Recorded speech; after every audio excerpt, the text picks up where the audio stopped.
Hello friends, welcome to our channel the beauty of chemistry. मैं हूं आपका दोस्त नितेश शर्मा।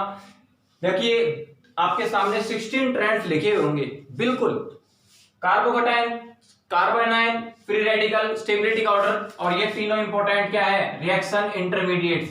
इनकी स्टेबिलिटी के ऑर्डर के क्वेश्चन बोलिए नीट और जेईई मेंस एग्जाम में आते हैं नहीं आते? डेफिनेटली आते हैं, हर साल आ जाते हैं। स्टेबिलिटी ऑफ SN1 SN2 की रिएक्टिविटी का ऑर्डर, इलेक्ट्रोफिलिक सब्स्टिट्यूशन रिएक्शन। ये क्वेश्चन जो है वो नीट ने पिछले 20 साल में से 10 बार पूछा है। इलेक्ट्रोफिलिक सब्स्टिट्यूशन रिएक्शन रिएक्टिविटी का ऑर्डर, ठीक है। फिर न्यूक्लियोफिलिक एडिशन रिएक्शन, एल्डिहाइड और कीटोन वाला चैप्टर है, उसमें न्यूक्लियोफिलिक एडिशन रिएक्टिविटी का ऑर्डर पूछते हैं। मान लो आपके सामने बेंजल्डिहाइड है, एसिटोफिनोन है, एक आपके पास है, आपके सामने एक एसिटोफिनोन, एक बेंजल्डिहाइड, एक एसीटोन है नॉर्मली, तो उसमें पूछ ले न्यूक्लियोफिलिक एडिशन रिएक्टिविटी का ऑर्डर बताओ। This is a very beautiful question regarding aldehyde ketones, ठीक है। इलेक्ट्रोफिलिक सब्स्टिट्यूशन जीओसी का पार्ट है और बेंजीन के डेरिवेटिव्स के ऊपर। SN1 SN2 किसका पार्ट है, हेलो अल्केन्स का पार्ट है। फिर stability of confirmation of butane, ये भी क्वेश्चन आया हुआ है। ब्यूटेन की कंफर्मेशन, ये भी किसका पार्ट है, हाइड्रोकार्बन का पार्ट है। साइक्लोहेक्सेन हाइड्रोकार्बन का पार्ट है। Order of stability of alkene, hydrocarbon का पार्ट है। Reactivity of hydration of alkene, hydrocarbon का पार्ट है। बॉइलिंग पॉइंट का ऑर्डर बहुत ही इंटरेस्टिंग है। यहां से दो तरह के क्वेश्चन आते हैं। एक तो आपको सेम एक मॉलिक्यूलर फार्मूला के 4 कंपाउंड दे देंगे, आपसे कह देंगे बॉइलिंग पॉइंट का ऑर्डर बताइए, या फिर अलग अलग फंक्शनल ग्रुप के अंदर बॉइलिंग पॉइंट का ऑर्डर क्या रहता है। This is the very interesting, जो हम पढ़ चुके हैं उस पर टिक लगा देता हूं। एसिडिक स्ट्रेंथ ऑफ फिनोल हम पढ़ चुके हैं, acidic strength of carboxylic acid हम पढ़ चुके हैं, बेसिक स्ट्रेंथ ऑफ अमीन हम पिछले लेक्चर में देख चुके हैं। अब हम डिस्कशन करेंगे आगे न्यूक्लियोफिलिसिटी और बेसिसिटी का ऑर्डर। ये भी नीट में और जेईई मेंस में, और सबसे इंपॉर्टेंट जेईई मेंस बहुत अच्छे क्वेश्चन पूछता है न्यूक्लियोफिलिसिटी और बेसिसिटी के ऊपर। और बड़ा सिंपल सा लॉजिक बताऊंगा आपको मैं न्यूक्लियोफिलिसिटी के क्वेश्चन और बेसिसिटी के क्वेश्चन में, सीधा कॉन्सेप्ट से रिलेट करूंगा ऑर्गेनिक केमिस्ट्री के, और कभी गलत नहीं होंगे क्वेश्चन। उसके बाद न्यूक्लियोफिलिक सब्स्टिट्यूशन रिएक्शन, जो SN1 SN2 है उसी के अंदर रिएक्टिविटी का ऑर्डर पूछ लेते हैं एसिड डेरिवेटिव्स के अंदर, जैसे acid chloride, acid anhydride, ester amide. उसी प्रकार रिएक्टिविटी ऑफ अल्कोहल, अल्कोहल की रिएक्टिविटी पूछ लेते हैं, जैसे डिहाइड्रेशन की रिएक्टिविटी पूछ ली, COH बॉन्ड की रिएक्टिविटी पूछ ली, COH बॉन्ड की रिएक्टिविटी पूछ ली। ये सारे इंपॉर्टेंट ट्रेंड्स मैं आपके लिए लेकर आया हूं। These are the most important top 16 trends in organic chemistry. आप एक बार इनका स्क्रीनशॉट ले लीजिए, मैं एक बार हट जाता हूं स्क्रीन से, स्क्रीनशॉट ले लीजिए एक बार इनका, ताकि मैं बीच में पढ़ाऊं तो कोई मिस ना हो जाए और आप मुझे कमेंट बॉक्स में बता सके सर आपका ये हमारा ट्रेंड रह चुका है, ठीक है। तो जस्ट टेक द स्क्रीनशॉट, फिर हम लेक्चर को स्टार्ट करते हैं। सबसे पहले इस लेक्चर में मैं रिएक्शन इंटरमीडिएट स्टार्ट कर रहा हूं। डे 7 है, लेक्चर 2। इसमें मैं सबसे पहले 3 इंपॉर्टेंट ट्रेंड उठा रहा हूं, स्टेबिलिटी ऑफ रिएक्शन इंटरमीडिएट, और जिसको मैंने बोला था इंडक्टिव और रेजोनेंस इफेक्ट की नॉलेज मैंने पहले चैप्टर में दे दी थी। आपको कौन सा लेक्चर जाके देखना है मैं आपको बता दूं। आपको डे 5 का लेक्चर 2 देखना है, डे 5 का लेक्चर 2। उसमें मैंने बताया है कि how to predict inductive and resonance effect, इनको यूटिलाइज कैसे करना है वो देख लेना एक बार, क्योंकि इंडक्टिव और रेजोनेंस इफेक्ट की नॉलेज जिस बंदे को है उसके एसिडिक स्ट्रेंथ के क्वेश्चन, बेसिक स्ट्रेंथ के question, stability of carbocation, stability of carbanion, ये चारों क्वेश्चन कभी गलत नहीं होंगे। और उसके अकॉर्डिंगली कार्बोकटाइन की स्टेबिलिटी और कार्बोनाइन की स्टेबिलिटी के रिगार्डिंग ही तो हम चेक करते हैं इलेक्ट्रोफिलिक सब्स्टिट्यूशन। SN1 की रिएक्टिविटी कार्बोकटाइन की स्टेबिलिटी के डायरेक्टली प्रोपोर्शनल है, तो कार्बोकटाइन की स्टेबिलिटी जिसने पढ़ ली, समझ लो SN1 रिएक्शन की स्टेबिलिटी का ऑर्डर भी उसको आ गया। मतलब फंडामेंटल्स को रिलेट कीजिए, ये नहीं कि आपको चैप्टर्स पढ़ने हैं, आपको टॉपिक्स पढ़ने हैं। टॉपिक्स जितने अच्छे से पढ़ोगे, फंडामेंटल्स को जितने अच्छे समझोगे, ऑर्गेनिक केमिस्ट्री मोस्टली कवर हो जाएगी। आप मुझे एक बताओ, आज के इन 16 ट्रेंड्स को कवर करने के बाद आपके कितने क्वेश्चन जनरली ऑर्गेनिक में बचेंगे? केवल वो क्वेश्चन बचेंगे जो सिंपल डायरेक्ट रिएक्शंस है ऑर्गेनिक में आती है, जैसे हाइड्रोकार्बन। एक चैप्टर को क्विक रिवीजन ले लेंगे चैप्टर वाइज, और फिर ऑर्गेनिक केमिस्ट्री हमारी फिनिश हो जाएगी। मतलब हमारा 45 दिन का जो क्रैश कोर्स है उसका हमारा प्लानिंग हमारा क्या है कि 15 दिन ऑर्गेनिक, 15 दिन फिजिकल और 15 दिन इनऑर्गेनिक, ठीक है। ये तीनों ट्रेंड्स हम फॉलो करेंगे। 12 अप्रैल हमारा स्टार्ट हुआ था, तो 26 अप्रैल तक हम कंप्लीट ऑर्गेनिक को फिनिश कर देंगे with most important quick revision and all the previous year question regarding JEE Mains and NEET. This is our intention and this is our target, ठीक है। So let's start our beautiful lecture, day 7 lecture 2, stability of carbocation, stability of carbanion and stability of free radicals. पहले इस lecture में पढ़ते हैं, day 7 lecture 2। और ये आपको टाइम कंज्यूमिंग नहीं है, ये बहुत जल्दी होंगे, इसलिए आगे आगे इनको जल्दी हो जाएंगे, इसलिए पहले इंपॉर्टेंट इस पॉइंट को पिकअप कर लेता हूं, ठीक है, बाकी को बिठा देते हैं, ठीक है। चलिए आगे बढ़ते हैं, इन तीनों पॉइंट्स को हम डिस्कस करेंगे। अब इनके ऊपर मैं क्वेश्चन भी लेकर आऊंगा। This is the day 7 lecture 2 and myself Nitesh Dutt Sharma. आपको पता ही है मेरे बारे में जितना आप जानते हैं, ठीक है, कभी मुकाम हासिल कर लेंगे तो अच्छे से बताएंगे। और कुछ व्यूअर्स हैं जो हमारे वीडियो लेक्चर को अप्रिशिएट करते हैं, कमेंट बॉक्स में बताते भी हैं। कुछ ऐसे हैं लेक्चर को देख लेते हैं, वो साइलेंट लर्नर्स हैं, लेक्चर को देख लेते हैं, लाइक बटन भी हिट नहीं करते हैं। अगर उनको पसंद आ रहा है तो कमेंट बॉक्स में भी विचार भी नहीं रखते अपने कि लेक्चर कैसे लग रहे हैं। एप्रिशिएशन किसी प्रकार का नहीं है। I am not taking a single rupee from you and आप एक लाइक नहीं कर सकते, आप लेक्चर्स को अप्रिशिएट नहीं कर सकते, तो फिर क्या फायदा है यार, मजा नहीं आएगा ऐसे। तो अब तो अच्छा लेक्चर लगे तो अप्रिशिएशन बनता है। तो देखिए इसको मैं सीधा फंडामेंटल्स बताऊंगा। सबसे पहले स्टार्ट करते हैं स्टेबिलिटी ऑफ कार्बोकैटायन। देखो बड़ा सिंपल से फंडामेंटल्स पे ट्रिक पे लेके जाता हूं। जब भी आपके सामने क्वेश्चन आ जाए स्टेबिलिटी ऑफ कार्बोकैटायन का और स्टेबिलिटी ऑफ कार्बोनाइन का, देखो सीधा फंडामेंटल से रिलेट करता हूं, कभी क्वेश्चन गलत नहीं होंगे। बताइए कार्बोनाइन पे कार्बन पे कैसा चार्ज होता है, नेगेटिव। कार्बोकैटायन में कार्बन पे कैसा चार्ज होता है, पॉजिटिव। तो आपको पता है क्या ट्रिक याद रखनी है, पॉजिटिव पॉजिटिव को प्रमोट करता है, नेगेटिव नेगेटिव को प्रमोट करता है, बस सीधी सी बात है। भाई जो नेगेटिव पर्सन है वो नेगेटिव लोगों के साथ रहना पसंद करेगा, और जो पॉजिटिव पर्सन है वो कभी नेगेटिव वालों के पास जाना पसंद नहीं करेगा, वो पॉजिटिव लोगों के साथ रहना पसंद करेगा। तो सिंपल सा लॉजिक है, पॉजिटिव पॉजिटिव का मतलब है प्लस आई और प्लस आर इफेक्ट, ये दोनों के दोनों कार्बोकैटायन की स्टेबिलिटी बढ़ाते हैं। ऐसे फंडामेंटल्स को याद रखोगे, कभी गलती नहीं होगी, और मैं इस बात को प्रूव भी करके दिखा दूंगा आपको, ठीक है। मतलब पॉजिटिव पॉजिटिव को प्रमोट करता है। भाई कार्बोकैटायन पे कैसा चार्ज होता है, पॉजिटिव, और ये पॉजिटिव इफेक्ट कौन से हैं, प्लस आई प्लस आर। तो plus I plus R effects carbocation की स्टेबिलिटी को बढ़ाते हैं, ठीक है, डेफिनेटली। तो माइनस आई माइनस आर, ये दोनों इफेक्ट क्या होंगे, ये कार्ब एनायन की स्टेबिलिटी के डायरेक्टली प्रोपोर्शनल होंगे, कार्ब एनायन की स्टेबिलिटी के डायरेक्टली प्रोपोर्शनल होंगे, ठीक है। एनायन लिख देता हूं, सॉरी, कार्ब एनायन। तो आपको ये फंडामेंटल समझ में आ गया होगा, डेफिनेटली समझ में आ गया होगा। तो इन दोनों पॉइंट्स को नोट कर लीजिए। चलिए अब हम स्टार्ट करते हैं कार्बोकैटायन की स्टेबिलिटी का ऑर्डर। तो पहले तो फंडामेंटल क्लियर होना चाहिए, फंडामेंटल ये है, आगे इसको यूटिलाइज करेंगे। चलिए सबसे पहले कार्बोकैटायन की स्टेबिलिटी के ऊपर बताते हैं। अब डायरेक्ट क्वेश्चन बताऊंगा मैं मतलब हमारा ये क्रैश कोर्स सेशन चल रहा है, तो इसमें मेरे को पूरा एक्सप्लेन करने की जरूरत नहीं है। जब हम ऑर्गेनिक की स्पेशल क्लासेस लिया करेंगे 11-12 से, बोर्ड के बैचेज और normal batches, not crash course, तब हम डिटेल में बताया करेंगे सब चीजों को, तब आपको ऑर्गेनिक केमिस्ट्री की ब्यूटी नजर आएगी अच्छे से। चलिए सबसे पहले बता दूं आपको कार्बोकैटायन की स्टेबिलिटी का ऑर्डर सुन लीजिए। एक वर्ड याद रखना, बाटी, BATI, ठीक है, जिसको याद रहेगा बड़ा सिंपल सा रहेगा, बता देता हूं। देखो B for benzyl, A for allyl, T for tertiary butyl, T लिख देता हूं, चलो आपके मन को शांति मिले। I for isopropyl. ये वर्ड याद रखना क्योंकि मोस्ट इंपोर्टेंट क्वेश्चन यहां से पूछे जाते हैं। Benzyl carbocation is the most stable carbocation, then allyl carbocation, then tertiary butyl, then isopropyl. तो बाटी वर्ड याद रखना, BATI, ये याद रखने का एक सिंपल सा लॉजिक है। चलिए आपको बता दूं बेंजाइल कार्बोकैटायन होता क्या है। बेंजीन ले लीजिए आप भाई साहब, बेंजीन से नेक्स्ट कार्बन होता है बेंजाइल, ठीक है। जैसे मैंने यहां से क्लोरीन हटा दिया, क्लोरीन लगा हुआ था, तो Cl नेगेटिव जैसे बाहर जाएगा तो ये बनेगा बेंजाइल कार्बोकैटायन, ठीक है। एलाइल क्या होता है, एलाइल होता है कार्बन कार्बन डबल बॉन्ड से नेक्स्ट कार्बन एलाइल होता है, कार्बन कार्बन डबल बॉन्ड से नेक्स्ट कार्बन एलाइल होता है। जैसे फॉर एग्जांपल ये कंपाउंड 3-क्लोरोप्रोपीन है, 3-क्लोरोप्रोपीन, दिस इज एलाइल क्लोराइड। क्या वो कंपाउंड है, एलाइल क्लोराइड। आपको एलाइल बता दूं, for your kind information, allyl बता दूं होता क्या है। आप प्रोपीन लिख लीजिए, आपने प्रोपीन लिख लिया, कार्बन कार्बन डबल बॉन्ड से नेक्स्ट कार्बन एलाइल होता है, दिस इज एलाइल कार्बन। तो एलाइल कार्बन से एक H को हटा देंगे ना, आप प्रोपीन से एक H को हटा देंगे तो एलाइल बन जाएगा ये, और एलाइल पे पॉजिटिव चार्ज लगा दे तो allyl carbocation. This is the very interesting, ठीक है।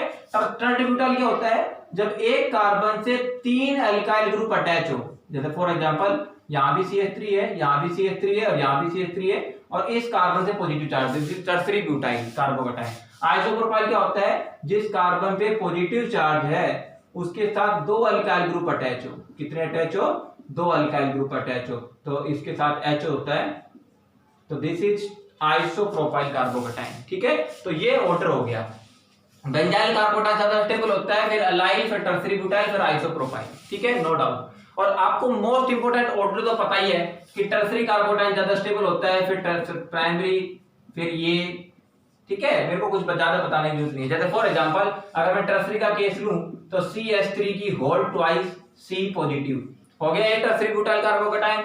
उसके बाद दूसरा नंबर किसका आएगा, CH3 की होल ट्वाइस CH पॉजिटिव। समझ गए, ये इसको लिखने का तरीका है। ये देखो CH3 की दोनों तरफ है तो CH3 की whole twice CH positive, this is isopropyl carbocation. उसके बाद किसका नंबर आएगा, बोलिए, नंबर वन नंबर आएगा प्राइमरी कार्बोकेटाइन का। और प्राइमरी कार्बोकेटाइन जैसे CH3 CH2 पॉजिटिव, आगे समझ में, CH3 CH2 पॉजिटिव। जिस कार्बन पॉजिटिव चार्ज है उसके साथ एक कार्बन कनेक्ट है तो प्राइमरी, जिस कार्बन पॉजिटिव चार्ज उसके साथ दो कार्बन कनेक्ट है तो सेकेंडरी, और जिस कार्बन पॉजिटिव चार्ज उसके साथ तीन कार्बन कनेक्ट है, तीन अल्काइल ग्रुप कनेक्ट है तो दिस इज टर्सरी कार्बोकेटाइन। और उसके बाद कौन सा आएगा, जर्नल मिथाइल।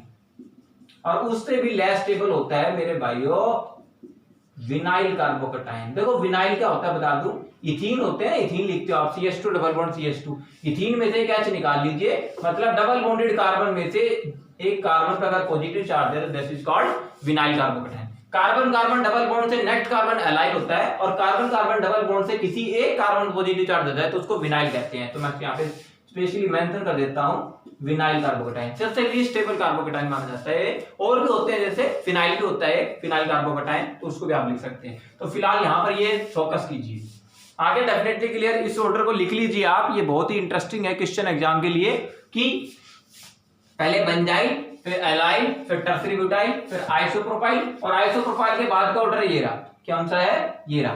मतलब यहाँ पे लिख देता हूं, देखो बेंजाइल, एलाइल, टर्सरी, सेकेंडरी, फिर कौन सा आएगा, प्राइमरी, फिर कौन सा आएगा, मिथाइल, और मिथाइल के बाद विनाइल। इस ऑर्डर को एक बार नोट डाउन कर लीजिए। ठीक है, बहुत ही ब्यूटीफुल क्वेश्चन बनता है यहाँ से। चलिए, और बेंजाइल की भी स्टेबिलिटी बढ़ानी हो तो क्या करे, देखो यहाँ पे कार्बन पे पॉजिटिव चार्ज एक रिंग के साथ रेजोनेंस में है, मतलब this is carbocation is stabilised by resonance by one benzene ring. अब इसकी स्टेबिलिटी मेरे को बढ़ानी हो ना, तो मैं क्या कर सकता हूं, देखो मैं कर सकता हूं C6H5CH, C6H5 पॉजिटिव, ये कर दिया मैंने। मतलब मैंने क्या किया है, ये स्ट्रक्चर होगी डाइविनाइल कार्बोकेटाइन। और अब मैं क्या कर सकता हूं, C6H5C, C6H5 और C6H5, this is triphenyl carbocation. This is very important question, ये पेपर एग्जाम में आता है, पेपर में क्वेश्चन। ठीक है, हम आपको देता हूं, इसके ऊपर मैं एक बहुत ही ब्यूटीफुल क्वेश्चन बनाऊंगा, इसको मैं इसलिए रब कर रहा हूं। ठीक है, बेंजाइल से भी ज्यादा स्टेबल और कार्बोकेटाइन भी होते हैं, वो उनके बारे में डिस्कस करेंगे, लेकिन मोस्ट प्रोबेबली ये आते हैं। बाकी बढ़िया याद रखना, benzyl, allyl, tertiary butyl, isopropyl, उसके बाद क्या आपको ऑर्डर पता ही है। This is very important question for the exam. ठीक है, इसका एक्सप्लेनेशन हम बता सकते हैं, तो जितनी ज्यादा नीड है नहीं। देखो टर्सरी ये क्या है, हाँ एक क्वेश्चन बहुत बड़ा इंटरेस्टिंग आता है कि सर टर्सरी ब्यूटाइल कार्बोकेटाइन है, मोस्टली बुक्स में ना क्या किया हुआ है, टर्सरी ब्यूटाइल कार्बोकेटाइन की स्टेबिलिटी को बेंजाइल से ज्यादा बता रखा है। लेकिन मैं आपको बता दूं for your kind information, allyl की स्टेबिलिटी भी टर्सरी ब्यूटाइल से ज्यादा होती है। कारण बताता हूं आज आपको इसके पीछे, क्योंकि आपको बहुत से बुक्स में एक्सप्लेनेशन मिल जाएगा। यहां तक कि एक बहुत अच्छी बुक है, आपने पढ़ी हो, क्योंकि एसएन धवन की बुक है प्रदीप पब्लिकेशंस के नाम से, वहां पर टर्सरी ब्यूटाइल कार्बोकेटाइन की स्टेबिलिटी जो है वो एलाइल और बेंजाइल से ज्यादा दी हुई है। आप देखना, चेक करना। तो there is a some kind of difficulty in there, तो आपको ध्यान रखना है। देखो बताता हूं, टर्सरी ब्यूटाइल कार्बोकेटाइन की स्टेबिलिटी किससे एक्सप्लेन हुई है, देखो यहाँ पे तीन अल्काइल ग्रुप अटैच है, तो प्लस आई इफेक्ट और प्लस आई इफेक्ट। तो प्लस आई इफेक्ट जितना ज्यादा होता है, बताया था कार्बोकेटाइन की स्टेबिलिटी ज्यादा, प्लस प्लस को प्रमोट करता है। यहाँ पर कितने ग्रुप है प्लस आई इफेक्ट के, दो ग्रुप है। और यहां पर देखिए प्राइमरी में कितने ग्रुप है, एक ही ग्रुप है। तो नो डाउट टर्सरी कार्बोकेटाइन सबसे ज्यादा स्टेबल होगा, because due to maximum magnitude of plus I effect, then this and then this. और इसकी स्टेबिलिटी एक वर्ड से और एक्सप्लेन होती है, दिस इज हाइपर कंजुगेशन। यहां पर कार्बोकेटाइन से next carbon alpha alpha alpha, तो 3 6 9, कितने अल्फा हाइड्रोजन है? 9 अल्फा हाइड्रोजन है। अल्फा हाइड्रोजन की संख्या से भी कार्बोकैटायन की स्टेबिलिटी एक्सप्लेन होती है। कई बार ध्यान रखना, मान लो आपको एक 3-4 कार्बोकैटायन दे रखे हैं, लेक्चर को बड़ा ध्यान से सुनना, कुछ ही बात स्किप करने की नहीं है, बहुत इंटरेस्टिंग बात बता रहा हूं आपको कि कार्बोकैटायन की स्टेबिलिटी अगर आप इंडक्टिव इफेक्ट से एक्सप्लेन नहीं कर पा रहे हो तो कार्बोकैटायन मतलब जिस कार्बन पे पॉजिटिव चार्ज आ रहा है उससे आजू बाजू के कार्बन, मतलब उससे नेक्स्ट कार्बन देख लेना, उस पे कितने अल्फा हाइड्रोजन है। Higher is the number of alpha hydrogen, higher is the possibility of hyperconjugation, या higher is the number of hyperconjugating structures and higher is the stability of carbocation. अब आप देख लीजिए, जिस carbon positive charge है उससे 1 2 3 alkyl group attach है, तो 3 6 9, कितने अल्फा हाइड्रोजन है? 9, तो यहाँ पर 9 हाइपर कंजुगेटिव स्ट्रक्चर बनने की पॉसिबिलिटी है, सबसे ज्यादा स्टेबल है। यहाँ पर 6 अल्फा हाइड्रोजन है, ठीक है, यहाँ पर 3 अल्फा हाइड्रोजन है, इसलिए बोलते हैं टर्सरी इसमें और इसमें होते हैं 9 अल्फा हाइड्रोजन, इसमें होते हैं 6 और इसमें होते हैं 3 अल्फा हाइड्रोजन, इसलिए स्टेबिलिटी का ऑर्डर रहता है। ध्यान रखना, higher is the number of alpha hydrogen atoms, note कर लीजिए इस बात को, and higher is the possibility of hyperconjugation and higher is the stability of carbocation. जो बातें बोली जाती है उनको भी कॉपी नोटबुक में लिख लिया करो, बहुत जरूरी होता है नोट्स बनाने का इधर, ठीक है। तो ये बातें आपकी क्लियर हो चुकी है। चलिए अब बात करते हैं, अब देखो प्राइमरी सेकेंडरी टर्सरी कार्बोकैटायन की स्टेबिलिटी जो एक्सप्लेन हुई है वो इंडक्टिव इफेक्ट और हाइपर कंजुगेशन ने की है, लेकिन अलाइल कार्बोकैटायन पे आइए, अलाइल के अंदर there is a double bond shifting, और डबल बॉन्ड शिफ्टिंग की वजह से क्या आता है? रेजोनेंस आता है दोस्तों। रेजोनेंस मतलब जहां डबल बॉन्ड था वो सिंगल हो गया, जहां सिंगल था वो क्या हो गया? डबल हो गया, और रहा ये अलाइल का अलाइल, ठीक है। और बेंजाइल में यही होता है, बेंजाइल में देखिए देयर इज आल्सो रेजोनेंस, ये बॉन्ड यहां जाएगा तो इसकी एक रेजोनेटिंग स्ट्रक्चर क्या बनेगी? इसकी एक रेजोनेटिंग स्ट्रक्चर बनेगी, यहां पर डबल बॉन्ड आ गया, ऑर्थो पे आ गया positive charge. This is the very interesting. तो here is the stability acquired by the resonance effect, here the stability acquired by the resonance effect. तो मेरे भाइयों ध्यान रखना, the stability acquired by resonance effect is much more than the stability acquired by inductive and hyperconjugation. So that's why allyl and benzyl carbocation are more stable than tertiary butyl than isopropyl than ethyl carbocation। मैं अपने personal experience के base पे बोल रहा हूं कि वास्तव में ये रीजन आपको एप्रोप्रिएट लगेगा, then hit the like button. क्या अब तक हम कंफ्यूजन में थे कि मोस्टली बुक में हम छान के देखते हैं इधर उधर से कि कौन सा ऑर्डर है, एक्चुअली टीचर से भी कंसर्न करते हैं, लेकिन ध्यान रखना मैंने आपको परफेक्ट एक्सप्लेनेशन बता दिया कि in case of benzyl and allyl carbocation the stability is acquired by carbocation is stabilized by resonance, while in case of tertiary butyl, isopropyl and primary carbocation the stability is acquired by inductive and hyperconjugation, but the stability acquired by resonance is much more। तो order ध्यान रखना, order जैसे आपके 3 effect होते हैं ना main resonance, hyper conjugation, inductive, इसमें word याद रखना RHI,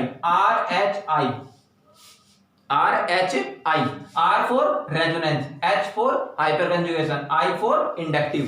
तो ये भी ऑर्डर होते हैं, रेजोनेंस से स्टेबिलिटी सबसे ज्यादा आती है, फिर हाइपर कंजुगेशन से, फिर इंडक्टिव से। ये 3 वर्ड याद रखना, RHI, R से रेजोनेंस से स्टेबिलिटी सबसे ज्यादा आती है, फिर हाइपर कंजुगेशन से, फिर इंडक्टिव से। तो this is the very beautiful question, ठीक है, इसलिए बोलते हैं। और देखो बेंजाइल में भी कहीं ना कहीं अलाइल छुपा हुआ है, दिख रहा है आपको? देखो कार्बन कार्बन डबल बॉन्ड दिख रहे हैं आपको, ये रे कार्बन कार्बन डबल बॉन्ड, उससे नेक्स्ट कार्बन अलाइल, यही तो है अलाइल कार्बन। तो बेंजाइल में अलाइल छुपा हुआ है, इसलिए बेंजाइल की स्टेबिलिटी अप्रोक्सीमेटली इसकी हाइपर कंजुगेटिंग स्ट्रक्चर ज्यादा बनती है, इसकी हाइपर कंजुगेटिंग स्ट्रक्चर ज्यादा बनती है, इसलिए बेंजाइल की स्टेबिलिटी अलाइल से ज्यादा है। This is a very important question, ठीक है। तो ये आप याद रखेंगे, बाटी वर्ड याद रखना। तो अगर आपको मेरे 10-12 मिनट के अंदर ये कार्बोकैटायन का सारा फंडा समझ में आ गया हो, then hit the like button, ठीक है। मैं कार्बोकैटायन पे टाइम इसलिए ले रहा हूं क्योंकि जिसको कार्बोकैटायन समझ में आ गया उसका रिवर्स मार तो वो कार्ब एनायन की स्टेबिलिटी हो जाएगी। जैसे पेपर में क्वेश्चन आ गया, आपके पास है C6H5 की whole thrice C positive, this is triphenyl carbocation, ठीक है। अगला कर देता हूं C6H5 की whole twice CH positive, this is diphenyl carbocation. और अभी जो पढ़ा था हमने C6H5CH2 पॉजिटिव, ये बेंजाइल है। बेंजाइल में एक हाइड्रोजन हटाकर एक फिनाइल और लगा दें तो डाइफिनाइल, एक हाइड्रोजन एक फिनाइल और लगा दें तो ट्राइफिनाइल, ठीक है, नो डाउट। तो ये इस क्वेश्चन को ध्यान रखना, इसमें कार्बोकैटायन की जो स्टेबिलिटी है ना, it is stabilised by the 3 phenyl ring. यहाँ पर कार्बन का पॉजिटिव चार्ज है ना, वो कॉन्जुगेशन में है बाय द 3 फिनाइल रिंग, तो सबसे ज्यादा स्टेबिलिटी इसमें आएगी, ध्यान रखना। बेंजाइल से ज्यादा स्टेबल ये होता है और उससे ज्यादा स्टेबल ये होता है। क्या इससे भी ज्यादा स्टेबल है कोई, बताइए। मैं आपको ये बहुत ही ब्यूटीफुल क्वेश्चन रिलेट करता हूं, इसकी स्ट्रक्चर बनाता हूं पहले आपके सामने। इसकी स्ट्रक्चर ये बनेगी, this and this and this, ठीक है। यहां पॉजिटिव चार्ज है। मान लो ये कार्बोकैटायन इस रिंग के साथ रेजोनेंस में है, इस रिंग के साथ रेजोनेंस में आता है, तो पहले चार्ज कहां पर आएगा, ऑर्थो पर, भाई ये बॉन्ड यहां जाएगा ना, फिर कहां पर आएगा, पैरा पर, फिर कहां पे आएगा, ऑर्थो पर। मतलब इस रिंग की वजह से कितनी रेजोनेंस स्ट्रक्चर बनेगी, 3 बनेगी कि नहीं बनेगी, बताओ भाई। ये कार्बोकैटायन को स्टेबलाइज, अगर ये फिनाइल रिंग करे तो एक बार चार्ज ऑर्थो पर आएगा, ये चार्ज पैरा पर आएगा, ठीक है, और फिर ये चार्ज ऑर्थो पर आएगा घूम करके। तो कितनी, इस रिंग की वजह से कितनी स्ट्रक्चर बनी, 3। तो 3 ये बना सकता है और 3 ही ये बना सकता है। इसका मतलब इसके अंदर कितनी रेजोनेटिंग स्ट्रक्चर बन सकती है, इसमें 9 रेजोनेटिंग स्ट्रक्चर बनेंगी। इसमें कितनी बनेंगी, 6 बनेंगी, और इसमें कितनी बनेंगी, 3 बनेंगी। तो that's why on the number of resonating structure मैंने कार्बोकैटायन की स्टेबिलिटी का ऑर्डर एक्सप्लेन किया है यार। लेकिन इसको बहुत ही ब्यूटीफुल क्वेश्चन से रिलेट करता हूं। इन तीनों से ज्यादा स्टेबल कार्बोकैटायन एक और होता है भाई साहब, और उसका नाम है बहुत ही beautiful, this one, this is called tropylium cation. Tropylium cation, this is very very beautiful. Tropylium cation क्या बोलते हैं इसको, ट्रोपिलियम कैटायन। इसकी स्टेबिलिटी इन तीनों से ज्यादा है।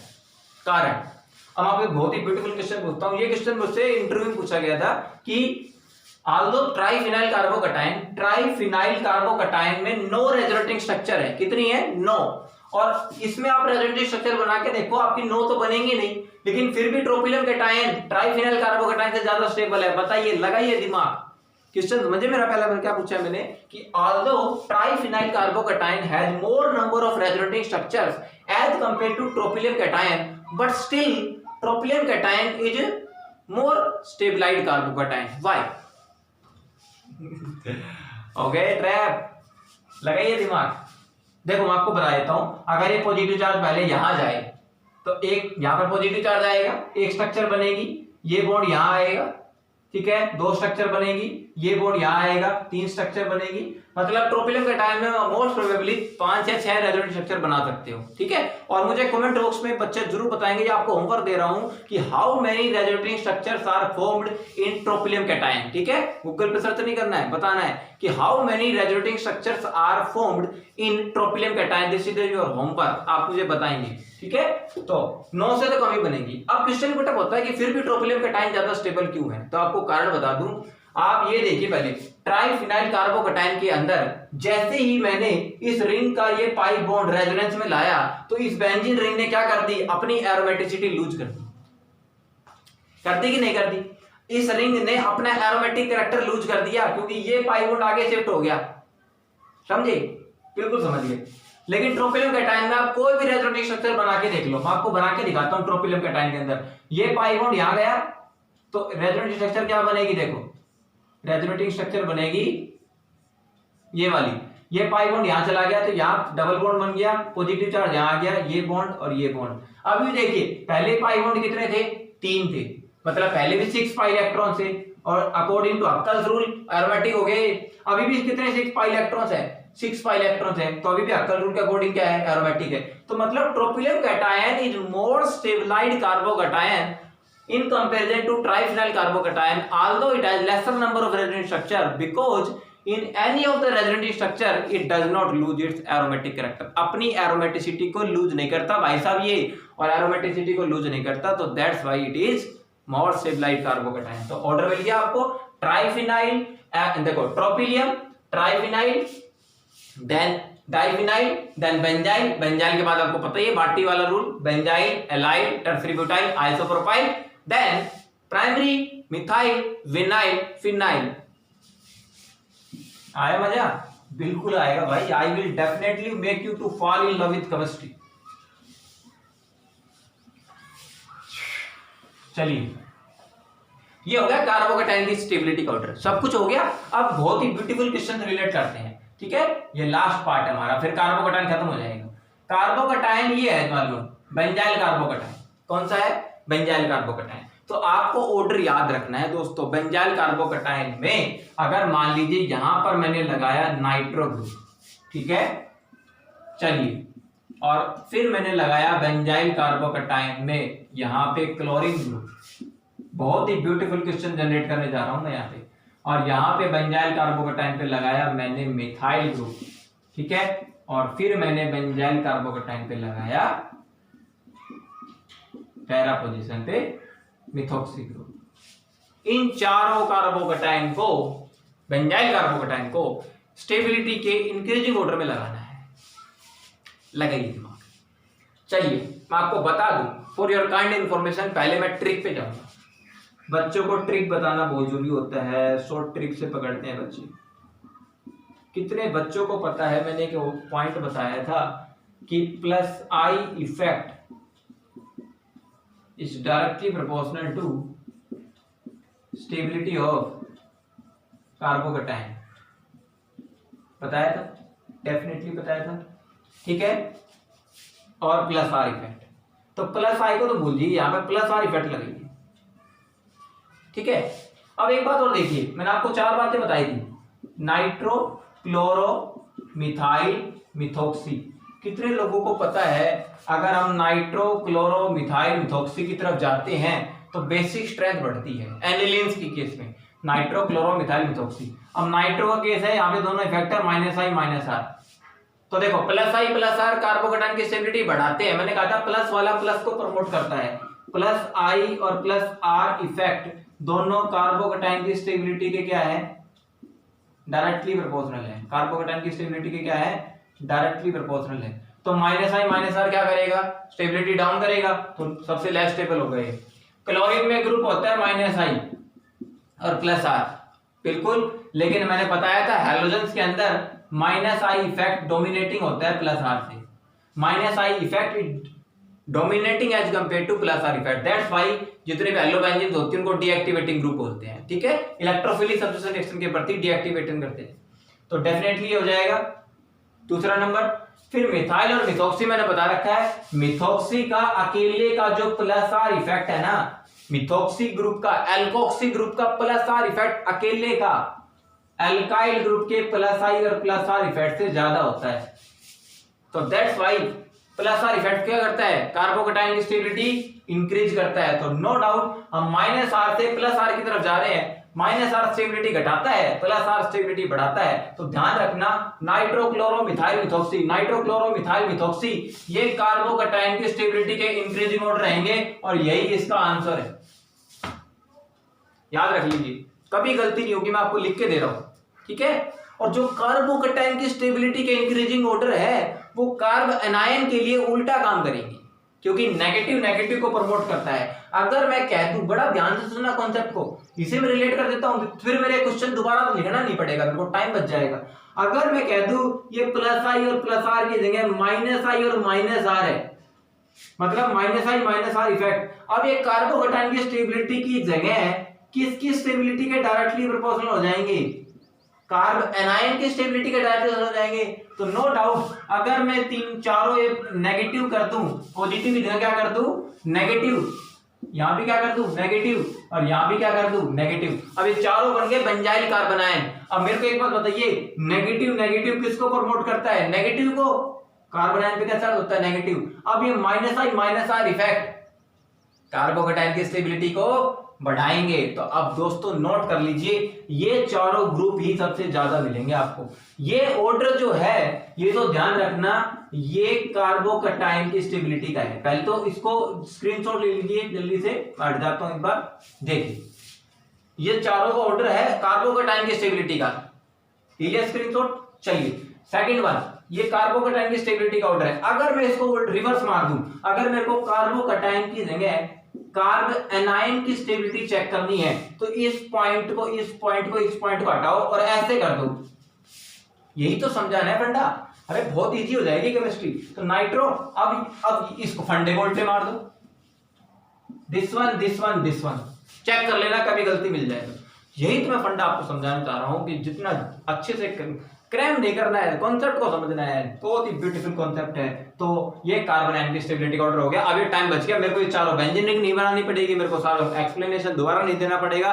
तो नाइट्रो क्लोरो मिथाइल मिथॉक्सी उधर जाते हैं तो कार्बोकेटाइन की स्टेबिलिटी बढ़ती है, इधर आते हैं तो कार्बन एनायन की स्टेबिलिटी बढ़ती है। और वही कॉन्सेप्ट, कार्बोकेटाइन की स्टेबिलिटी बढ़ती है तो उसमें बेसिक स्ट्रेंथ बढ़ती है और इसमें एसिडिक स्ट्रेंथ बढ़ती है। तो ये फोल्डर मैंने बताया था, इसको याद रखना, ठीक है। This is the short trick. चलिए ये हो गया कार्बोकेटाइन वाला सारा फंडा।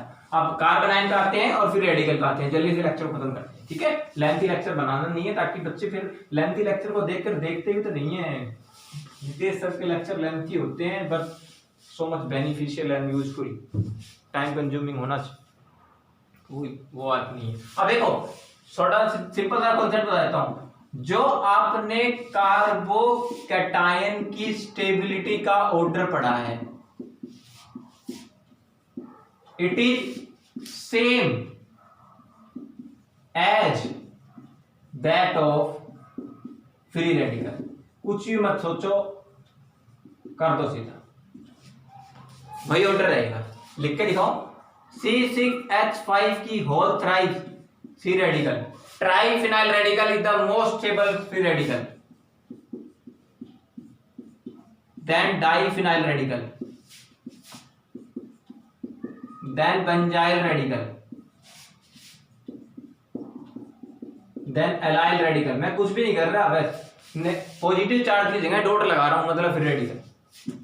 ट्राइफिनाइल, फिनाइल, बेंजाइल, एलाइल, तो BATI, benzyl, allyl, tertiary butyl, CH3 की होल थ्राइस, C पे रेडिकल। और आगे क्या आएगा, आगे लिख दूं यहाँ पे, यहां जाता हूं। Benzyl, allyl, tertiary butyl, isopropyl कैसे लिखेंगे, CH3 की whole thrice, radical plus sorry, और ये आ गया, फिर ये आ गया। और बिनाइल रेडिकल तो होता नहीं है, उसको लिखने की जरूरत नहीं है। चलिए, होता तो फिर भी लेस स्टेबल होगा। तो ये ऑर्डर बनेगा हमारा, हो गया। Benzyl, allyl, tertiary butyl, this is I for isopropyl, बाकी वही ऐड जाता है। तो एजिटेज हो गया, सब सेम ऑर्डर है फ्री रेडिकल का। और ये मैं ऑर्डर क्यों बता रहा हूं, ये क्वेश्चन इसलिए इंपॉर्टेंट है। मान लीजिए आपको 4 क्वेश्चन दे रखे हैं और आपसे पूछ ले फ्री रेडिकल सब्स्टिट्यूशन रिएक्शन किसमें फास्ट होगी। देखो कार्बोकेटाइन की स्टेबिलिटी क्या एक्सप्लेन करती है, आपको बता दूं, आप देखो कितना आसान हो गया। जितने भी SN1 रिएक्शन की रिएक्टिविटी के ऑर्डर के क्वेश्चन आ गए, हेलो अल्केन्स, हेलो अरेन्स में जितने भी रिएक्शन SN1 रिएक्शन की स्टेबिलिटी के ऑर्डर आ गए, तो SN1 reaction is directly proportional to stability of carbocation. सोचना ही नहीं है बिना देखे, जिसको कार्बोकेटाइन की स्टेबिलिटी का ऑर्डर पता है उसके SN1 रिएक्शन के क्वेश्चन कभी गलत नहीं होंगे, directly proportional. Free radical substitution reaction के ऑर्डर डायरेक्टली प्रोपोर्शनल है। जैसे मैं आपको 4 क्वेश्चन दूं, एक बार मैं कॉन्सेप्ट को समझाऊं तो सही पेपर में आएगा कैसे। जैसे फॉर एग्जांपल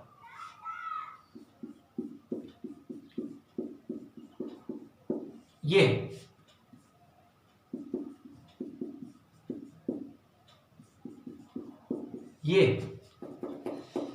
ला ला ला ला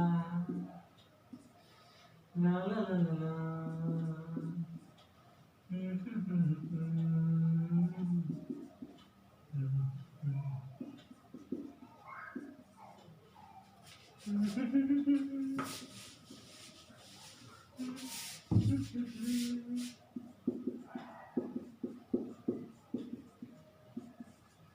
ये है A, ये है B, ये है C और ये है D। देख पा रहे हो, this is benzyl chloride, this is allyl chloride, carbon carbon double bond से next carbon, this is tertiary butyl, tert butyl and this is isopropyl. इन चारों के अंदर आपसे पूछ ले कि आउट ऑफ दीज 4 कंपाउंड्स, पहला question, first question, out of these 4 compounds which compound is most reactive towards nucleophilic substitution reaction, towards NaOH। Aqueous NaOH से रिएक्शन कर रहे हैं चारों की, तो सिंपल सी बात है Cl negative will be replaced by OH negative. तो न्यूक्लियोफिलिक सब्स्टिट्यूशन रिएक्शन सबसे फास्ट किसमें होगी, आप कहोगे benzyl allied tertiary butyl, sir ने वर्ड बता रखा है बाटी। बेंजाइल में स्टेबिलिटी सबसे ज्यादा होगी। Which compound is least stable, which compound is least reactive towards nucleophilic substitution reaction, option tick करोगे डी। और फिर तीसरा question, arrange this compound in the increasing order of the reactivity towards nucleophilic substitution reaction. Order आपको पता ही है, B A T I. पहले पड़ गई डिक्रीजिंग ऑर्डर, उल्टा मार दो इंक्रीजिंग ऑर्डर, सिंपल है, कुछ भी नहीं है। अगर देखो, अगर ये होता, अब बड़ा ध्यान से समझना, इस Cl को हटा के मैं CH3 लगा रहा हूं, CH3 क्लियर है,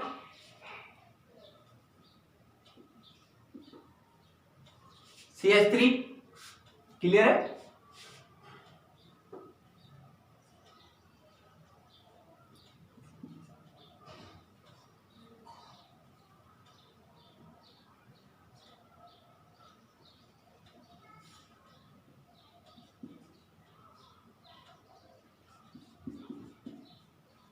एक दो तीन चार, फोर साइड,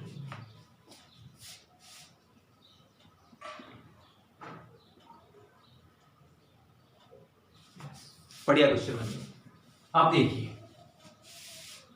थोड़ा सा टाइम लगा है मेरे को क्वेश्चन जनरेट करने में, लेकिन आएगा मजा। ये 4 क्वेश्चन है, फ्री रेडिकल के क्वेश्चन देखो, ये 4 क्वेश्चन है, आपसे पूछ ले इन चारों रिएक्शन में मैंने रिएक्शन पास की है chlorine in presence of sunlight. अब इससे 2 फायदे होंगे, रिएक्शन की रिएक्शन आ जाएंगी, आपको रिएक्शन की रिएक्शन आ जाएंगी, और स्टेबिलिटी का ऑर्डर भी क्लियर हो जाएगा। यहां पर भी पास किया मैंने chlorine in presence of sunlight, यहां भी पास किया मैंने chlorine in presence of sunlight, और यहां भी पास किया मैंने chlorine in presence of sunlight. तो पहला क्वेश्चन आपसे पूछ रहा हूं, क्वेश्चन नंबर 1, इन चारों रिएक्शन के अंदर आपको कौन सी रिएक्शन नजर आएगी? Free radical substitution. चारों की चारों रिएक्शन कौन सी है? फ्री रेडिकल सब्स्टिट्यूशन रिएक्शन, बिल्कुल। Here the H radical is replaced by Cl radical. लेकिन कौन सा H रेडिकल हटेगा जिससे स्टेबल फ्री रेडिकल बने? देखो, यहां पर बेंजीन से नेक्स्ट एलिमेंट पे जो कार्बन है बेंजाइल, अगर मैं इससे एक H को हटा दूं तो ये बनेगा benzyl radical. Carbon carbon double bond से नेक्स्ट कार्बन का एक H हटा दूं तो ये बनेगा एलाइल रेडिकल। रेडिकल के साथ Cl रेडिकल लग जाएगा, सब्स्टिट्यूशन होगी। और अगर मैं जिस कार्बन से 3 कार्बन अटैच है, 1 2 3, इससे एक H हटा दूं तो ये बनेगा टर्सरी ब्यूटाइल रेडिकल। बिल्कुल बनेगा कि नहीं बनेगा? और जिस कार्बन से 2 CH3 कनेक्ट है, इससे अगर मैं एक H हटा दूं तो ये बनेगा आइसोप्रोपाइल रेडिकल। बिल्कुल। तो यहाँ पे रिएक्शन कौन सी होगी बताइए? देखो कितना ब्यूटीफुल क्वेश्चन मैंने बनाया है। यहाँ पर रिएक्शन होगी, इस कार्बन पे CH पे Cl आएगा, CH3 आएगा, और मोस्टली बच्चे कंफ्यूज जाते हैं, प्रोडक्ट का अज्यूम नहीं कर पाते क्या बनेगा। स्टेबल फ्री रेडिकल पे बनेगा। कुछ बच्चे यहाँ पर CH2Cl करके जाते हैं, गलत हो जाता है। अरे स्टेबल फ्री रेडिकल बनाओ ना पहले, ठीक है? तो ये बनेगा, ऑब्वियस सी बात है। यहाँ पे एलाइल बनेगा तो यहाँ पर Cl लगेगा, कार्बन कार्बन डबल बॉन्ड, और नेक्स्ट कार्बन पे CH2Cl, दिस इज एलाइल। हो गया, समझ में आ गया? अगले बार जाइए, इस कार्बन पे देखिए, यहां पर Cl लगेगा, CH3 Cl CH3 और CH3, इसका ये प्रोडक्ट बनेगा। और इसमें 2 पॉसिबिलिटी थी, 1 क्लोरोप्रोपेन 2 क्लोरोप्रोपेन, लेकिन आप बनाएंगे क्या? 2 क्लोरोप्रोपेन, क्योंकि सेकेंडरी फ्री रेडिकल ज्यादा स्टेबल है प्राइमरी से, ठीक है? तो दैट्स व्हाई। तो फ्री रेडिकल सब्स्टिट्यूशन रिएक्शन का ऑर्डर क्या आएगा? वही बाटी वाला, benzyl allyl tertiary butyl isopropyl. सबसे फास्ट रिएक्ट करेगा ये वाला, और सबसे स्लो रिएक्ट करेगा ये वाला। हो गया समझ में? आ गया फंडा क्लियर? तो ये हो जाएंगे बेटा, ऐसे ऐसे फंडे, क्वेश्चंस के क्वेश्चन हो गए, और स्टेबिलिटी का स्टेबिलिटी ऑर्डर हो गया। और I then hit the like button. आपको ये अगर मेरे दोनों कॉन्सेप्ट समझ में आए हो, SN1 रिएक्टिविटी का ऑर्डर पूछे तो कार्बोकेटाइन की स्टेबिलिटी के डायरेक्टली सुनूंगा। जैसे मैंने अभी 4 कार्बोकेटाइन बनाए थे, बेंजाइल कार्बोकेटाइन, फिर एलाइल क्लोराइड, फिर टर्सरी ब्यूटाइल क्लोराइड, और फिर आइसोप्रोपाइल। उन चारों में पूछ लेते SN1 रिएक्शन सबसे फास्ट किस में होगी? बेंजाइल में होगी। सबसे स्लो किस में होगी? आइसोप्रोपाइल में होगी। अरे बड़ा सिंपल सा फंडा है यार।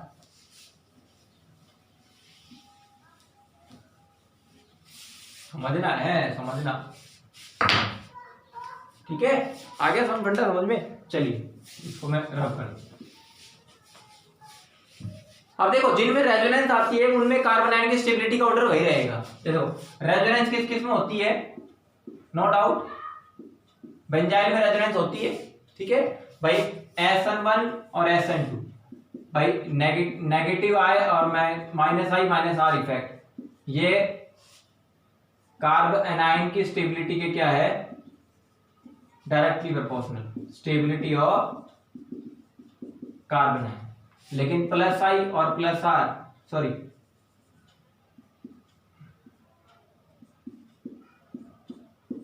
ये कार्बोकटाइन की स्टेबिलिटी के, कार्बन आयन की स्टेबिलिटी के क्या है, inversely proportional. Minus I minus R directly proportional है और plus I plus R inversely proportional है। So let I explain this. अब इसमें ऑर्डर क्या हो जाएगा, इसमें ऑर्डर रिवर्स हो जाएगा। मान लिया आपके पास है एक प्राइमरी कार्बन आयन,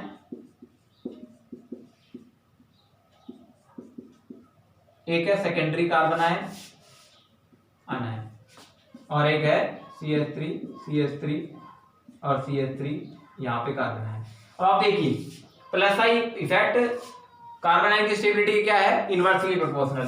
तो यहाँ पर एक प्लस आई इफेक्ट है एक अल्काइल ग्रुप का, यहाँ पे दो अल्काइल ग्रुप का प्लस आई इफेक्ट है, और यहाँ पर 1 2 3 अल्काइल ग्रुप का प्लस आई इफेक्ट है। तो प्लस आई इफेक्ट बढ़ेगा तो ऑब्वियस सी बात है कार्बन आयन की स्टेबिलिटी क्या होगी, डिक्रीज होगी। तो इसमें ऑर्डर उल्टा रिवर्स ऑर्डर आएगा। कार्बोकटाइन में टर्सरी ज्यादा स्टेबल होते हैं, कार्ब एनायन में प्राइमरी ज्यादा स्टेबल होते हैं, रिवर्स ऑर्डर होता है, ठीक है। लेकिन जिसमें स्टेबिलिटी जो आती है वो इंडक्टिव इफेक्ट से एक्सप्लेन ना हो, रेजोनेंस से एक्सप्लेन हो, जैसे बेंजाइल अलाइल, तो बेंजाइल अलाइल में ऑर्डर ऊपर वही रहेंगे। तो नो डाउट बेंजाइल और एलाइल इनके ऑर्डर वही रहेंगे। उसके बाद एलाइल के बाद टर्सरी बुटाइल नहीं आएगा, पहले क्या आएगा, मिथाइल कार्बन आयन, यही तो लॉजिक है। और मिथाइल के बाद कौन सा आएगा, प्राइमरी, फिर सेकेंडरी और फिर टर्सरी। कुछ मेन याद रखो आप। और फिर बेंजाइल के आगे तो आपको पता ही है उसमें ऑर्डर वही रहेंगे, C6H5 की होल थ्राइस C नेगेटिव ज्यादा होगा, C6H5 की होल ट्वाइस CH नेगेटिव ये भी ज्यादा होगा। और फिर आपको पता ही है बेंजाइल का ऑर्डर, ठीक है, क्योंकि इसमें नेगेटिव चार्ज एक रिंग के साथ स्टेबलाइजेशन में, इसमें 2 रिंग 3 रिंग के साथ है, इसमें 2 के साथ है, इसमें 1 के साथ है। तो पीछे का ऑर्डर वही रहेगा, जिसमें रेजोनेंस से स्टेबिलिटी आती है उसमें ऑर्डर वही रहेगा। आगे ऑर्डर चेंज होंगे जिसमें इंडक्टिव इफेक्ट से एक्सप्लेन होती है स्टेबिलिटी। तो मिथाइल फिर प्राइमरी, प्राइमरी का मतलब है इथाइल कार्बोकटाइन हो जाएगा ये, this is isopropyl, this is tertiary butyl, और विनाइल कार्बन आयन तो पीछे चला जाता है, ठीक है। तो this is also very interesting question for the exam. चलिए आगे बढ़ते हैं, इसको भी याद रखेंगे। आ गया फंडा क्लियर समझ में। तो ये कार्बन आयन, तो मैं कह रहा था एक बार कार्बोकटाइन समझ में आ गया तो जो कार्बोकटाइन है वही फ्री रेडिकल का ऑर्डर है। और बेंजाइल अलाइल के केस में कार्बोकटाइन कार्बन आयन का स्टेबिलिटी का ऑर्डर वही है, लेकिन कार्बन आयन के केस में प्राइमरी सेकेंडरी टर्सरी का ऑर्डर रिवर्स मार जाता है। ये ऑर्डर आता है कार्ब एनायन की स्टेबिलिटी का, ठीक है। अब एक 2-3 इंपॉर्टेंट क्वेश्चन और दे देता हूं आपको। जैसे पेपर में क्वेश्चन आ गया, मान लीजिए CH triple bond C negative, ठीक है। एक क्वेश्चन आ गया CH2C नेगेटिव, और एक क्वेश्चन आ गया CH3CH2 नेगेटिव। आपसे एग्जामिनर पूछ ले इन तीनों में कार्ब एनायन की स्टेबिलिटी का इंक्रीजिंग ऑर्डर बताओ। कार्ब एनायन की स्टेबिलिटी ध्यान से सुनना, ठीक है।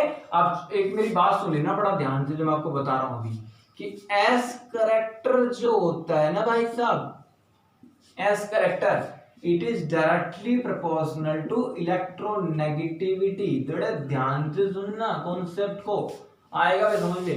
हमने अब तक पढ़ा रखा है कि एस कैरेक्टर बढ़ता है तो इलेक्ट्रोनेगेटिविटी बढ़ती है, इलेक्ट्रोनेगेटिविटी बढ़ती है तो एसिडिक स्ट्रेंथ बढ़ती है। और एसिडिक स्ट्रेंथ क्यों बढ़ती है, क्योंकि इलेक्ट्रोनेगेटिविटी डायरेक्टली प्रोपोर्शनल होती है माइनस आई इफेक्ट के, किसके, माइनस आई इफेक्ट के। अगर आपको किसी और रिएक्शन में माइनस आई इफेक्ट का ऑर्डर बताना हो ना तो बड़ा सिंपल सा फंडा होता है, ये भी ध्यान रखो। जैसे मान लो आपके पास आ गए एक ग्रुप है NH2, एक ग्रुप है OH, एक ग्रुप आपके पास फ्लोरीन। मान लो आपके पास ये 3 ग्रुप है, इन तीनों में पूछ ले आपसे माइनस आई इफेक्ट का ऑर्डर बताओ। किसका ऑर्डर, माइनस आई इफेक्ट का। तो माइनस आई इफेक्ट इलेक्ट्रोनेगेटिविटी को देखता है, इलेक्ट्रोनेगेटिविटी। अब बताओ नाइट्रोजन, ऑक्सीजन और फ्लोरीन में इलेक्ट्रोनेगेटिविटी सबसे ज्यादा किसकी है, फ्लोरीन की है। Fluorine then oxygen nitrogen. तो ये इलेक्ट्रोनेगेटिविटी का ऑर्डर है, यही माइनस आई इफेक्ट का ऑर्डर भी है, यही माइनस आई इफेक्ट का ऑर्डर भी है भाई साहब। तभी तो मैं आपसे बार बार कह रहा हूं कि क्वेश्चन आपको मुश्किल नहीं पड़ेंगे। तो ये minus I effect minus minus को प्रमोट करता है, तो ये फैक्टर क्या होगा, स्टेबिलिटी ऑफ कार्ब एनायन के डायरेक्टली प्रोपोर्शनल होगा। कभी नहीं भूलोगे, इस फंडे को याद रखना, गलत भी हो जाए तो मैं बता देना। एस कैरेक्टर इलेक्ट्रोनेगेटिविटी को डिफाइन करता है, माइनस आई इफेक्ट को डिफाइन करता है, और ये दोनों फैक्टर कार्बन आयन की स्टेबिलिटी के डायरेक्ट लगा दो दिमाग। ये कार्बन sp हाइब्रिडाइज है, this is sp2 hybridise and this is sp3 hybridise. S character देख लो, इसमें कितना है 50%, इसमें बता रखा है 33.3% एंड दिस इज 25%। जिसका एस कैरेक्टर सबसे ज्यादा, उसकी इलेक्ट्रोनेगेटिविटी ज्यादा, उसकी कार्बन आयन की स्टेबिलिटी ज्यादा। तो दिस विल बी द आ गया बेटा, फंडा समझो, फंडा क्लियर है, डेफिनेटली मजा आएगा। हो गया, ये आपको याद रखना है, अब गलती नहीं होगी आपसे। ये क्या थे, तीनों ऑर्डर हमारे इस लेक्चर में हो गए। टॉप 26 ट्रेंड्स के अंदर order of carbocation, order of stability of carbocation, carbon ion और फ्री रेडिकल। ठीक है, अगर कोई भी क्वेश्चन आपको लगता है बच गया है तो just put in the comment box, मैं आपको बता दूंगा। ध्यान रखना, अगर आपको 3 या 3 से ज्यादा कार्बोकैटायन दे रखे हो और रेजोनेंस से एक्सप्लेन नहीं कर पा रहे हो, तो कार्बोकैटायन से नेक्स्ट कार्बन होते हैं अल्फा कार्बन, उन पे अल्फा हाइड्रोजन गिन लेना, उससे एक्सप्लेन हो जाती है स्टेबिलिटी, और पता चल जाता है कौन सा कार्बोकैटायन ज्यादा स्टेबल है और कौन सा लेस स्टेबल है। ठीक है, this is very important question for the exam. ठीक है, ध्यान रखना। जैसा एक लास्ट क्वेश्चन तो मैं फिनिश करके जाता हूं आपको। मान लो क्वेश्चन यह आ गया,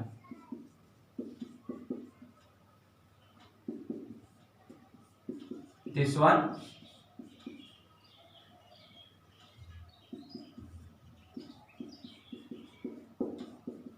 एक ये है,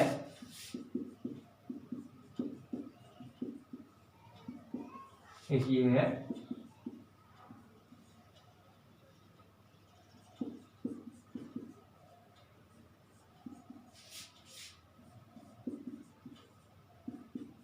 एक ये। Out of these 4 carbocations, which is more stable carbocation? This is very important question. या इन चारों कार्बोकैटायन को स्टेबिलिटी के इंक्रीजिंग ऑर्डर में लगाइए। This is option A, this is option B and this is option C and this is option D. लगाइए दिमाग, इन चारों carbocation को स्टेबिलिटी के इंक्रीजिंग ऑर्डर में लगाना है, स्टेबिलिटी के इंक्रीजिंग ऑर्डर में, या इन चारों कार्बोकैटायन को SN1 रिएक्शन की रिएक्टिविटी के इंक्रीजिंग ऑर्डर में लगाना है। अरे SN1 रिएक्शन की रिएक्टिविटी चारों में से किसको डिफाइन करती है, स्टेबिलिटी ऑफ कार्बोकैटायन। अब ये इनमें रेजोनेंस एक्सप्लेन नहीं कर सकते, या तो इंडक्टिव इफेक्ट लगाओ या हाइपर कंजुगेशन। इंडक्टिव इफेक्ट तो अल्काइल ग्रुप दोनों तरफ है, इधर भी दोनों तरफ अल्काइल ग्रुप है, इधर भी दोनों तरफ अल्काइल ग्रुप है, इसमें भी एक तरफ अल्काइल ग्रुप है, इसमें भी मोस्टली दोनों तरफ अल्काइल ग्रुप है, तो इंडक्टिव इफेक्ट यहाँ पे छोड़ दीजिए। Hyper conjugation is the best criteria. Carbocation से इधर और इधर 3 और 2 5, कितने अल्फा हाइड्रोजन है 5। कार्बोकैटायन से इधर और उधर 3 और 3 6, कितने अल्फा हाइड्रोजन है 6। कार्बोकैटायन से इधर 2 अल्फा है, इधर कुछ भी नहीं है। कार्बोकैटायन से इधर 3 और इधर 1, कितने 4। जितने अल्फा हाइड्रोजन उतने ज्यादा स्टेबिलिटी। सबसे ज्यादा अल्फा हाइड्रोजन किसमें है, बी में, बी के बाद ए में, फिर डी में, और फिर सी में। Most least stable carbocation C, most stable carbocation B. Increasing order of the stability of carbocation this, increasing order of the SN1 reactivity this. खत्म, कुछ भी नहीं है। जहां जहां क्लोरीन लगा के देख लो, यहां क्लोरीन लगाओगे, this will be the most reactive carbo, this is the most reactive towards nucleophilic substitution reaction SN1, this will be most reactive, then this and then this. तो यही ऑर्डर SN1 रिएक्शन की reactivity का है, यही order nucleophilic substitution reaction के order का है, अगर वह SN1 में जा रही है तो। और यही ऑर्डर कार्बोकेटाइन की स्टेबिलिटी का है। खत्म, ले लीजिए।